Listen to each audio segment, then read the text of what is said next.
फिर छोटा शकील ने पुलिस को ये जानकारी क्यों दी थी? अबू सलेम की गिरफ्तारी के बाद भी उसका खौफ लोगों के दिलों में बरकरार रहा। उसके नाम पर आजमगढ़ के गुर्गे वसूली करते रहे।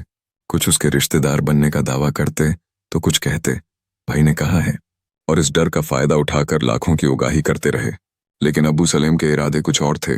जेल में बंद ये डॉन अब एक नई पहचान बनाना चाहता था, लेखक की। और यहीं से शुरू होती है कहानी का अगला और चौंकाने वाला हिस्सा। जेल की सलाखों के पीछे बंद अबू सलेम अब सिर्फ एक माफिया डॉन नहीं रहा।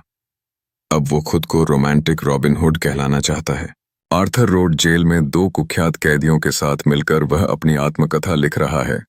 एक किताब जो उसके अफेयर्स, उसके अपराधों और उसकी जिंदगी की उलझनों को सामने लाएगी। सवाल उठता है, ये किताब एक सच्चाई है या एक नया प्रोपेगेंडा? चलिए जानते हैं अबू सलेम की जेल डायरी का वो चैप्टर जो शायद अब तक सबसे रहस्यमय है।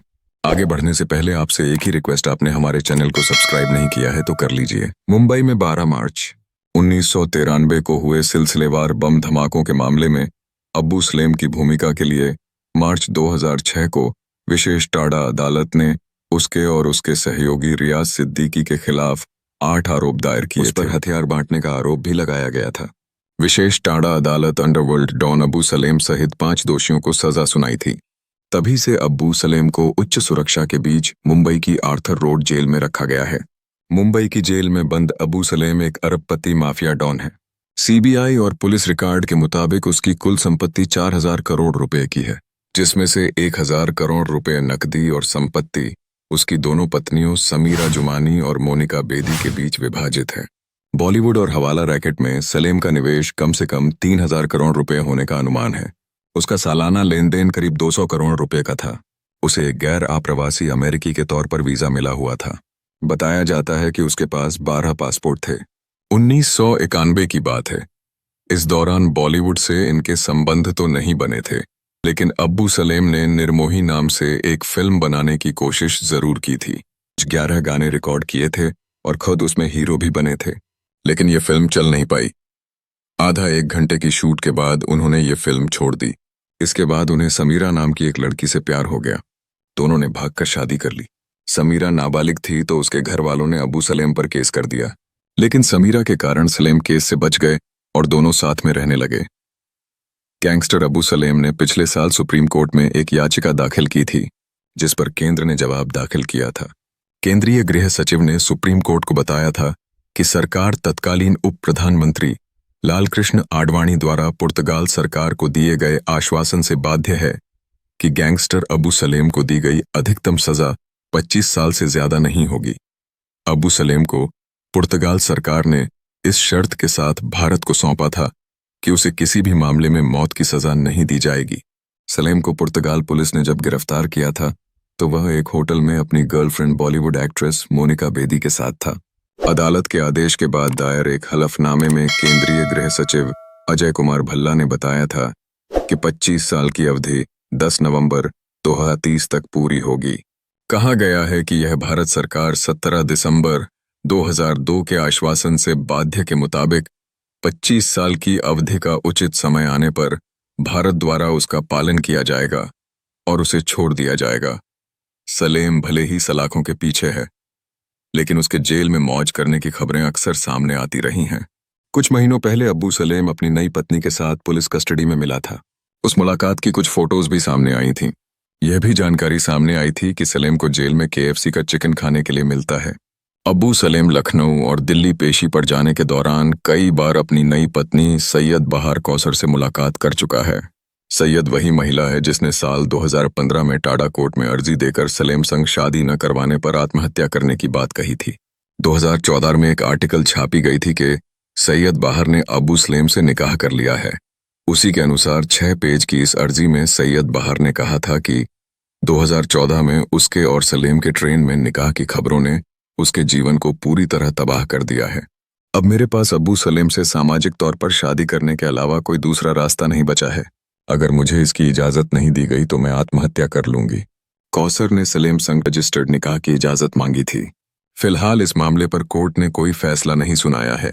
हालांकि दोनों के इस्लामिक रीति रिवाजों में निकाह की बात उसे एक परिजन भी कह चुके हैं।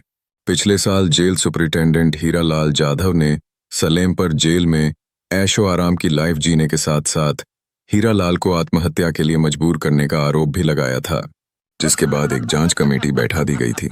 जाधव ने कहा था कि वह जेल के अंदर ऐसी सुविधाएं ले रहा है जिसकी अन्य कैदियों के लिए कल्पना करना भी मुश्किल है।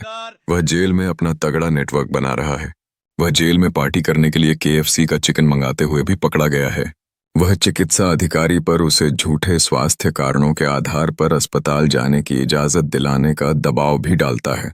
सलेम बिना कारण ही 1 साल के अंदर JJ अस्पताल में 42 बार जा चुका है। हमारे देश में अगर आप गैंगस्टर हैं तो मानो कानून आपके लिए मजाक बन जाता है। जेल के अंदर रहकर भी आप जेलर को धमका सकते हैं और साल में 42 बार स्वास्थ्य जांच के बहाने बाहर की हवा खा सकते हैं। खैर, आप क्या सोचते हैं कमेंट में बताएं। अब चलते हैं उस कहानी की तरफ जो इन सब हकीकतों से भी ज्यादा चौंकाने वाली है। पुर्तगाल से प्रत्यर्पित किए जाने के बाद पहली बार सलेम अपनी मां की मौत पर आजमगढ़ आया था। इसी दौरान उसकी डी कंपनी के मुखिया दाऊद इब्राहिम से अदावत चल रही थी। इसको देखते हुए उसकी सुरक्षा में करीब 250 पुलिसकर्मी लगाए गए थे। इनमें 3 जिलों की फोर्स और मुंबई पुलिस के जवान शामिल थे। आजमगढ़ में उसकी इतनी सुरक्षा देख आसपास के कई नौजवान बहुत प्रभावित हुए और उन्होंने अपराध की ओर रुख किया। अंडरवर्ल्ड डॉन अबू सलेम के नाम पर आजमगढ़ के रहने वाले उसके गुर्गे व्यापारियों और विदेश में रहने वालों से वसूली करते थे। इसमें देवगांव कोतवाली क्षेत्र के रहने वाले कुछ लोगों का नाम शामिल है। ये लोग अपने आप को अब्बू सलेम का रिश्तेदार बताकर न केवल क्षेत्र के धनवान लोगों से धनुगाही करते बल्कि विदेश से कमाकर घर आने वालों से भी रुपए वसूलते थे। अब्बू सलेम की गिरफ्तारी होने के बाद उसके गुर्गे लोगों से यह कहकर धन उगाही कर रहे थे कि भाई ने कहा है, क्योंकि जमानत कराने और वकील को फीस देने में अधिक रुपए लग रहे हैं। गुर्गों की धमकी पर व्यापारियों को लगता था कि यदि रुपए नहीं दिए और अब्बू सलेम जेल से छूट गया तो उनकी और परिवार की खैर नहीं होगी।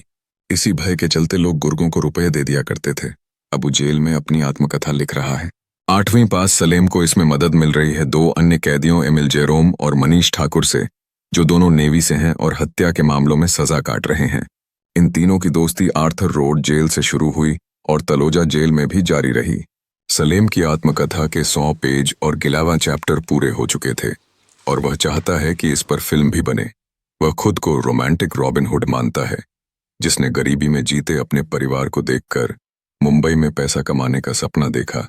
पर एक ही रास्ता था, ज्यादा पैसा कमाना। पैसे कमाकर अपनी मां को खुश करना चाहता था।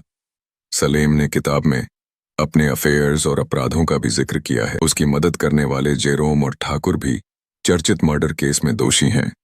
जेरोम ने नीरज ग्रोवर की हत्या की थी और 300 टुकड़े, और ठाकुर ने अपनी गर्लफ्रेंड कौशांबी लायक को होटल में गोली मार दी थी। लेकिन यह किताब अभी रिलीज हुई या नहीं, ये जानकारी नहीं है। अबू सलेम की एज लगभग 65 साल हो चुकी है।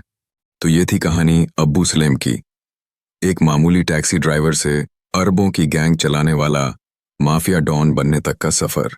जेल में रहते हुए भी उसकी शानो शौकत, उसके अफेयर, उसकी किताब और उसका अब भी कायम डर ये बताता है कि भारत में अंडरवर्ल्ड की पकड़ कितनी गहरी रही है। क्या कानून सरकार के उस वादे के आगे मजबूर है? आपको क्या लगता है, क्या अबू सलेम को दोबारा आजाद किया जाना चाहिए? क्या एक गैंगस्टर के लिए कानून में कोई नरमी होनी चाहिए? अपनी राय नीचे कमेंट में जरूर बताइए। अगर आपको ये कहानी पसंद आई हो तो लाइक और सब्सक्राइब जरूर करें। मिलते हैं अगली वीडियो में एक और सच्ची लेकिन चौंकाने वाली कहानी के साथ।